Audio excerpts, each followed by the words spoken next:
गांव के कोने पर एक पुराना नीम का पेड़ खड़ा था। उसी पेड़ के नीचे मोहन रोज सुबह अपना छोटा सा दाल चावल का ठेला लगाता था। ठेले पर एक बड़ा भगोना दाल का, एक भगोना चावल का और 2-4 कटोरियां। दिन भर मुश्किल से 5 से 6 ग्राहक आते थे। उस दिन भी धूप तेज थी। मोहन अपने ठेले के पास बैठा सोच रहा था कि आज फिर कितना कम धंधा हुआ। तभी एक आदमी जो रोजाना उसके यहाँ खाना खाता था। अरे मोहन भाई, तुम ये ठेला चलाकर घर कैसे चलाते हो? मोहन ने एक लंबी सांस लिया और बोला, क्या बताऊं भैया, मुश्किल से घर का खर्च निकलता है, ऊपर से पुराना कर्ज भी है। अब तो बस इसी में गुजारा कर रहे हैं। अरे यार, दाल चावल बेच के कब तक कमाओगे? कभी कुछ नया बनाने का सोचा? नहीं भैया, दूसरा कुछ बनाना आता ही नहीं। खेत भी नहीं है कि खेती करूं, जो आता है वही बेच रहा हूं। देख भाई, अगर आगे बढ़ना है ना तो कुछ अलग करना पड़ा। लोग नए स्वाद के पीछे जाते हैं। ये कहकर वो चला गया। मोहन की आंखों में सोच के बादल छा गए। सच कह रहा था वो। आखिर क्या बनाऊं जो लोग पसंद करें और अच्छा दाम भी मिले। उसी समय एक महिला अपने छोटे बेटे का हाथ पकड़कर आई। चल बेटा, दाल चावल खा लेते हैं। नहीं माँ, मुझे दाल चावल नहीं चाहिए, मुझे बिरयानी खानी है। बेटा, यहाँ बिरयानी नहीं मिलती और वो बहुत महंगी भी होती है। चल दाल चावल खा ले। नहीं, मुझे नहीं खाना। महिला ने मजबूरी में ठेला छोड़ दिया और बेटे को लेकर चली गई। मोहन ये सब चुपचाप देख रहा था। उसके मन में एक बिजली सी कौंधी। बिरयानी? हाँ, लोग बिरयानी पसंद करते हैं, महंगी भी है, शायद यही बिके। शाम को जब मोहन ने ठेला समेटा और घर पहुंचा तो उसका चेहरा उम्मीद से चमक रहा था। लीला, उसने अपनी पत्नी को आवाज दी।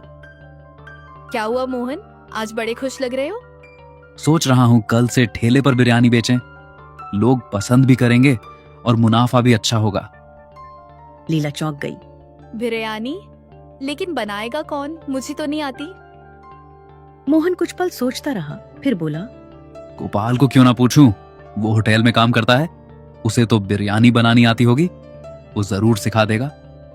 लीला हंसती हुए बोली, ठीक है, पूछ लेना। अगर सच में सीख गए तो हो सकता है हमारी किस्मत बदल जाए। मोहन के चेहरे पर उम्मीद की किरण चमक उठी। उस रात वो देर तक बैठा तारों को देखता रहा और मन ही मन ठान चुका था, कल से जिंदगी बदलनी है किसी भी कीमत पर। अगली सुबह मोहन सूरज निकलने से पहले ही उठ गया। चेहरे पर उत्साह साफ झलक रहा था। जल्दी जल्दी नहा धोकर उसने कपड़े पहने और अपनी दोस्त गोपाल के घर की ओर चल पड़ा। गांव की पगडंडी पर हल्की हल्की धुंध थी, मगर मोहन के कदमों में एक नई उम्मीद की रफ्तार थी। गोपाल के घर पहुंचते ही दरवाजे पर दस्तक दी। कौन है? अरे मोहन, बड़े दिनों बाद आए हो भाई। हाँ यार, काम के चक्कर में समय ही नहीं मिल पाया। सोचा आज आकर तुमसे कुछ जरूरी बात कर लूं। अरे आओ आओ अंदर।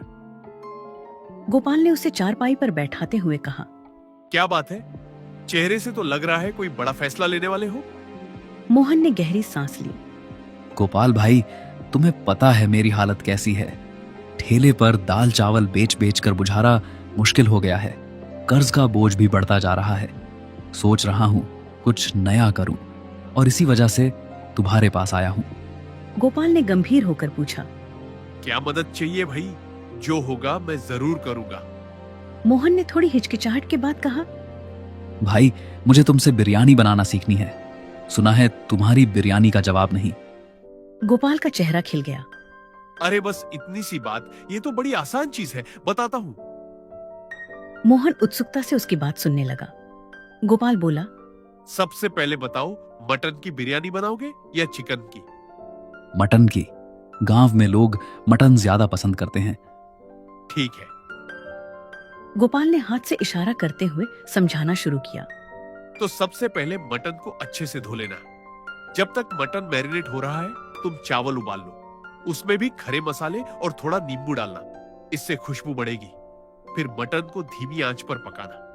करीब 90% पक जाए तब उसके ऊपर चावल डालकर ढक दो। फिर 30 मिनट दम लगाना और तैयार। मोहन उत्साह से बोला, अरे भाई, ये तो सच में आसान है, बस सही तरीके से पकाना होगा। हाँ, आसान है, लेकिन याद रखना, दम और धीमी आंच ही असली स्वाद लाती है। अगर ये सीख गए तो यकीन मानो लोग उंगलियां चाटेंगे।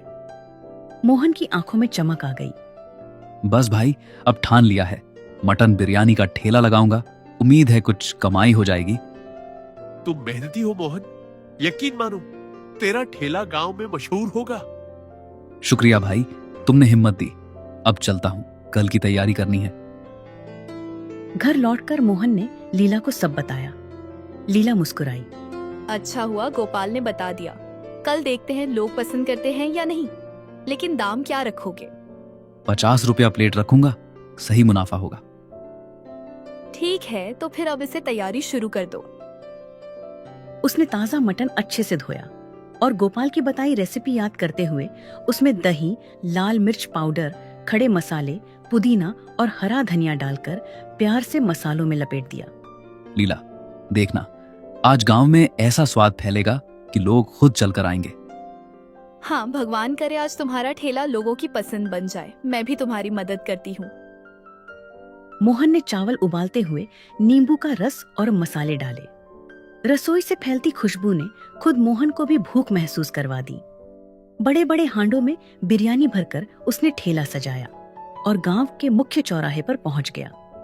जैसे ही बिरयानी का पहला दम खुला, उसकी खुशबू चारों ओर फैल गई। राह चलते लोग रुक कर देखने लगे। तभी कल वाली महिला और उसका छोटा बेटा वहां से गुजरे।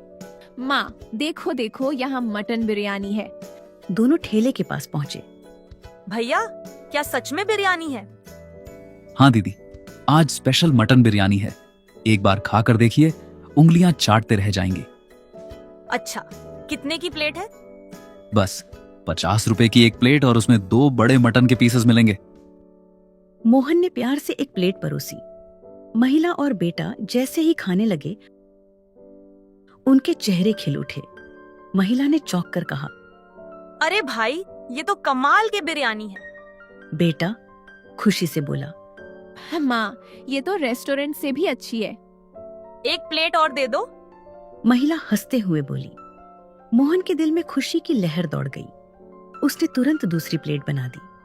महिला ने खाते खाते कहा, भैया, अब दाल चावल मत बनाना, तुम्हारी मटन बिरयानी तो लाजवाब है। इसी बीच 2 बुजुर्ग आदमी ठेले के पास आए। एक ने हंसते हुए पूछा, अरे मोहन, आज क्या मटन का जायका खिला रहे हो सबको? मोहन बोला, काका, सिर्फ मटन नहीं, मटन बिरयानी है, लीजिए चखिए। वाह, मेरी तो पसंदीदा डिश है, 2 प्लेट लगाओ। जैसे ही बुजुर्गों ने पहला निवाला लिया, एक ने उंगलियां चाटते हुए कहा, भाई क्या बात है।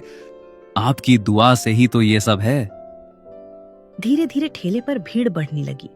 लोग खुशबू से खींचे चले आ रहे थे। शाम तक बिरयानी का एक भी दाना बाकी नहीं बचा। मोहन ने खाली हांडी को देखकर चैन की सांस ली और खुशी से घर लौट आया। उसने दरवाजे पर कदम रखते ही आवाज दी, आज तो चमत्कार हो गया। एक दिन में उतनी कमाई हुई जितनी महीने भर में नहीं होती थी। लीला खुशी से बोली, सच में भगवान, अब तो हमारा सारा कर्ज उतर जाएगा। तुम्हारा ठेला मशहूर हो गया मोहन। मोहन ने गहरी सांस ली और कहा, हाँ लीला, आज लगा कि मेहनत और सही सोच से जिंदगी सच में बदल सकती है।